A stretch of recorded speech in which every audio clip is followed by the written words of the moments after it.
The galaxy has been at war for centuries.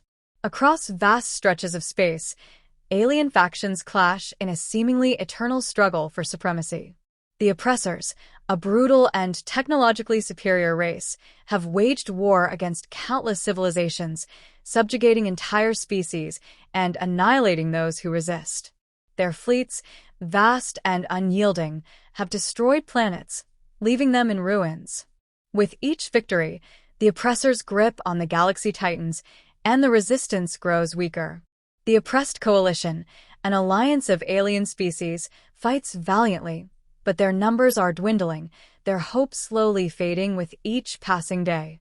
For centuries, humans have remained an unknown quantity in this galactic conflict. Earth, a relatively young planet in the vast cosmos, is far from the epicenter of this war. Humanity has developed its own technologies, but compared to the advanced races in the galaxy, their achievements are modest at best. They are barely a footnote in the war that rages across star systems. But they are resilient, and they are determined. While other civilizations have been crushed by the weight of the conflict, humanity's spirit remains unbroken. The galactic powers, watching from their distant strongholds, see Earth as a backwater, unimportant and unprepared for the complexities of galactic warfare. Humanity's potential remains largely unknown to most, though a few distant species who have interacted with Earth's inhabitants recognize their unique qualities, their ingenuity, their resolve, their ability to adapt in the face of overwhelming odds. Yet, most believe they will remain on the sidelines, too insignificant to alter the war's course.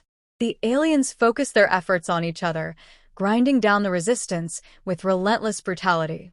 But things are changing. As the oppression of the galaxy's weaker civilizations reaches its zenith, desperation grows among the oppressed. Their numbers are dwindling, their leaders are falling, and the resistance seems poised to crumble. In a final act of defiance, they send out a desperate plea for help to any race that might still answer. The message spreads far and wide, eventually reaching Earth. The plea is simple but desperate. Help us. The war is almost lost. Our species will perish unless someone intervenes. The plea catches the attention of a few influential humans who see the potential for intervention. Some, eager to protect the innocent, are willing to risk everything to join the fray. Others are more skeptical. The war is beyond their reach. They are too small, too inexperienced. What could humanity possibly offer that would make a difference? But some hold a quiet, burning belief that humanity has something the galaxy has overlooked, something unique. As the call is heard across Earth, it sparks a great debate. There are those who believe that entering the war would be folly, that the cost would be too high, the risks too great. Others argue that humanity's survival is tied to the fate of the galaxy, that they must fight to preserve the values of freedom and self-determination that their civilization is built upon. Ultimately, a decision is made. Humanity will join the war. But humanity's role is unclear. Their technology is primitive compared to the advanced alien forces that dominate the battlefield. They have no vast fleets of warships, no planet-shattering weapons. What they do have is a deep well of determination, the willingness to stand against impossible odds, and a profound capacity to adapt and innovate. It is this that may be humanity's greatest strength. Yet, despite the conviction of those who advocate for Earth's intervention, the galaxy remains largely unaware of what is to come. Humanity's potential is still a mystery to most, and they will soon learn that underestimating humanity is a grave mistake. In the hearts of the oppressed, a flicker of hope begins to burn. The idea that Earth, a young and humble planet, could come to their aid is a glimmer of light in an otherwise dark universe. Some believe it is their only chance to survive. Others are more cautious. There is no guarantee that humanity can turn the tide of war. The odds are insurmountable, and the alien oppressors are ruthless and relentless. Yet, despite the uncertainty, the first human ships are prepared to launch. Humanity, with all its imperfections and limitations, is about to take its first step onto the galactic stage. The question now isn't whether they will join the war, but how they will shape its outcome. For the galaxy, The game is about to change in ways they could never have anticipated. Humanity's entry into the war was nothing short of unexpected. When their fleets arrived, it was not with the overwhelming force that the galaxy had become accustomed to. No massive warships, no fleets of planet-busting vessels, just a handful of ships, each modest compared to the towering behemoths of the alien fleets. At first, the oppressed races looked on in disbelief. How could these small, seemingly unarmed ships possibly make a difference against the mighty alien oppressors? The human ships were nothing like the sleek, imposing alien vessels. They were rough, cobbled together with technology that seemed archaic in comparison. But as they entered the battlefield, it became clear that humanity had something else entirely: ingenuity. Instead of engaging the oppressors head-on, the humans adopted a strategy that was unorthodox but effective: guerrilla tactics. They avoided direct confrontation with the superior alien ships, instead opting to strike quickly and unpredictably. Using smaller, faster vessels, they hit weak points in the enemy's defenses, relying on hit-and-run tactics that left the oppressors scrambling to respond. Each attack seemed random, illogical, and yet it was precisely what was needed to break the oppressors' disciplined formations. The alien commanders, used to the predictability of their enemies, were thrown into confusion by the humans' erratic, unpredictable strategies.